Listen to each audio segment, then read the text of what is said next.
Yo, one thing I like are little tiny cameras that make creating easier. And XTRA just launched a new one called ATTO, and actually I'm filming with it right now. So in this video, I'm gonna tell you about this little tiny camera. And by the way, this video is sponsored by XTRA, so feel how you wanna feel about that, but we gonna get into it. Let's go. This is the box, which clearly I've opened already. Inside, you get the ATTO and the vision dock. And of course, this comes off. Look how small this is. This is only 54 grams by itself, super tiny. Also, the bottom and the back are magnetized, so you can just stick it to stuff. Then you plop it right back on here. It can go the opposite direction. Also, a crispy OLED screen on the back. Behind this door, you get a USB-C port, SD card slot, and also 128 gigabytes of built-in storage. Oh, and by the way, the camera module by itself is waterproof up to 32.8 feet. You get a protective case in the box, which is also magnetic. Snaps right in. You get a clip for your hat, a suction mount, which I'm a big fan of this, which by the way, if you have any other action cameras that are DJI, all of those accessories work. A USB-C cable and a pendant, so you can put this thing around your neck and stick the camera to your chest. Now, I told you I love small cameras, but some of y'all are gonna be like, well, Terry, there's other action cameras out there that are small also. What's wrong with them? Let me show you the difference. All right, so right here, I got a couple cameras on the table. I got the Insta360 Go 3S. I got the Insta360 Ace Pro 2 and the DJI Osmo Action 5 Pro. Now, if I slide in the ATTO with the vision dock installed, you will see it's about the same size as these. Now, the typical benefit with bigger action cameras is they usually come with bigger sensors, which means usually better image quality. However, these are quite a bit chunkier. Action 5 Pro is a little smaller. The Go 3S is also very small, and this pod comes out. However, when we use this pod, we realize that the sensor in this camera is not that big, so the image quality is not that great. But when we take the camera off the vision dock here, this is also very, very small, but the difference is we aren't compromised on image quality because it's got the same size sensor that's in something like the Action 5 Pro. Now, to be fair, Insta360 does also have the Go Ultra, which is the bigger version of this. And that takes us back to the ATTO, which has the same size sensor as the Action 5 Pro. And also, I believe the DJI Osmo Nano is a 1/1.3 inch sensor, which of course is a perfect segue into talking about the camera and image quality. So I'm gonna start it off in here before we go out there, because it's literally like freaking 3 degrees outside, no exaggeration. And by the way, this is the internal microphone, but I want to start off in here because obviously every camera looks great when it's perfectly lit outside, right? So this is indoors, 143-degree field of view, which you can cycle through different levels of that. We'll talk more about that when we talk about stabilization. However, you also have a normal 8-bit color mode. You also have a normal 10-bit color mode, which is what I'm using right now. And you also have an Xlog 10-bit mode. Also, you can film all the way up to 4K 60 in normal mode. And if you want to, there's also a slow-mo option that can go up to 4K 120 or 1080p 240. The other good thing is there is a 4:3 mode, and that's great for people who like using TikTok and also YouTube, because that means that you can pretty much get a vertical deliverable and a horizontal deliverable out of one clip. There's also a pre-record mode, which I really like, up to 5 minutes. So basically when you turn the camera on, it automatically starts rolling so that you never miss anything, right? And when you press record, it actually starts recording. But pre-recording does suck up a whole lot of storage, just so you know. And there's a loop recording option in case you wanted to like wire this up in your car and use it as like some type of dash cam. Now, XTRA says that this camera has 13.5 stops of dynamic range. And because it's sunny outside and there's white snow everywhere and it's really cold, I figure let's come out here anyways and test it out because it is so sunny, which by the way, it hasn't been sunny in Cleveland in like 3 weeks, okay?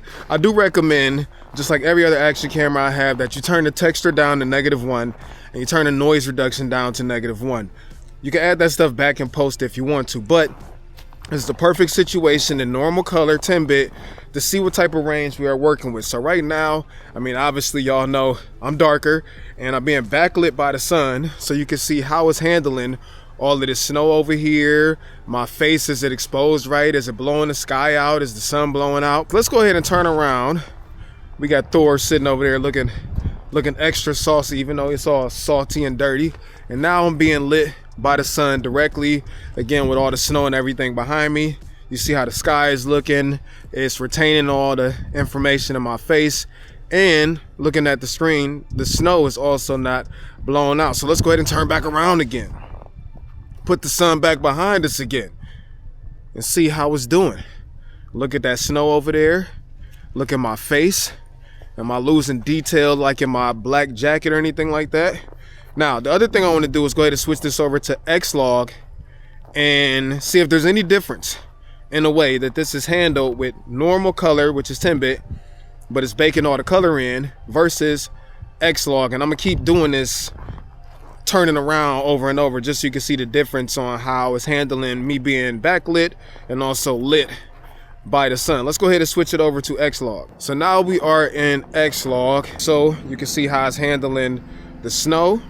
All right, and if we go ahead and go backlit, you can see now how it's handling my face, my coat, all of that other stuff. Let's go ahead and turn back to the snow that way where I'm being lit by the sun, and then let's go ahead and turn the opposite way again.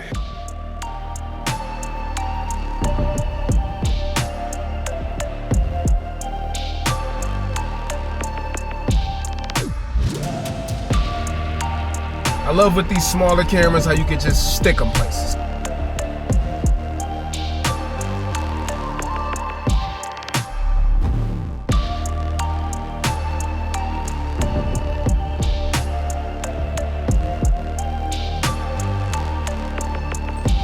I just want to throw this in here real quick. So right now, this is connected wirelessly to all the way back there. Now, obviously, I don't condone doing this while driving, but just so you can see how this works. So I'm able to preview the whole feed from right here inside the car. So this is fire if you want to do rollers and stuff like that, because you don't have to go back there and mess around with the camera. You just control it all from the Vision Pod. Now, I've already looked at a ton of the footage, obviously, and I think that this camera looks great. But you be the judge of that. Let me know what you think down in the comment section about the image quality. Now, when it comes to battery life, you'll get 90 minutes per charge out of the camera by itself. When you put it on the Vision dock, you get up to 220 minutes. Also, you get super fast wire charge. You can get from 0 to 80% in 20 minutes. And then lastly, since we are talking about the USB-C cable right here for charging, if you need to transfer footage from this to your computer, tablet, whatever, using a USB-C cable, I'm talking 600 megabytes per second transfers. It is actually mad fast. Now, if you're using an SD card, obviously that's gonna depend on the speed of the SD card, but if you're using the internal storage on here over USB-C, it rips. All right, so since I'm waiting on my kids to get out of school, I figured this would probably be a good time to talk about the different field of view options and also stabilization. So I'm at 16:9 because at 4:3 the options are a little different. And then I'm gonna set Motion Master off. So this is the stabilization.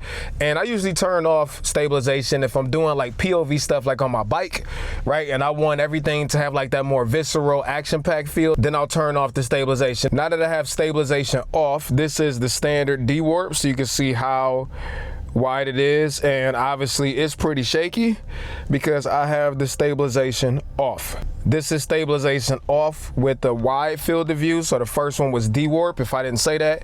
This one is wide, so you can see how much wider this is. And this is stabilization off with ultra wide. So this is the widest field of view that you can get out of the Atto. And of course, again, no stabilization. Now let's turn on stabilization and then see what we get. So now we have Motion Master on, which is the stabilization, and we have this in D-warp. So obviously now it's much smoother. However, I can still turn my head. It still follows where my head goes, but it's obviously much, much smoother than with Motion Master off. Now this is Motion Master on with the wide field of view. So you can see what this looks like. Again, obviously much smoother than with Motion Master off. And then this is Motion Master on with the ultra wide field of view. This is probably my favorite way to run this camera. Again, unless I just don't want to have Motion Master on at all. But there's one more mode, and this is called Tilt Guard, but you only get the standard D-warp field of view. The good thing about this though is it will keep your horizon level no matter which way that your head or the camera is turned. So if you need to keep your horizon leveled, then turn on Tilt Guard. Now, of course, every action camera these days has the ability to be triggered by your voice, and this is no different. So you can tell it to start and stop recording. You know, if it's mounted somewhere, you don't have to touch it. Super convenient, right? But this one has two extra features. So the first one is called the nod feature. So let's just say that this is mounted to your hat, right? Well, if you turn on the nod feature, all you have to do is then give it a double nod. and it will start recording automatically. Also, there is a pat function, which same idea, the camera goes into standby, and when you pat the camera 2 times, it will start recording automatically. So some super useful features to start and stop recording on this thing. And see, this is one of the reasons why I love this thing, because I literally just stuck this to a curtain rod, and obviously I can't see myself on there, but I can see myself on here. Anyways, that's everything you need to know about the XTRA ATTO. A little powerful camera, amazing image quality, ton of features, frame rates, resolutions, great battery life, all that good stuff, right? There will be links down there in the pinned comment and also the description. Obviously, they're affiliate links, but I will make sure to keep them updated if there's any discounts or sales or anything like that. Let me know what you think about this little camera. Let me know down in the comment section. And if you like this video, make sure you hit that subscribe button and turn on the notification bell so that you get notified when new videos go up. So thank you, XTRA, for sponsoring today's video, and I'll catch y'all next time. Peace of chicken grease. Much love, y'all. TerryWarfield. Peace.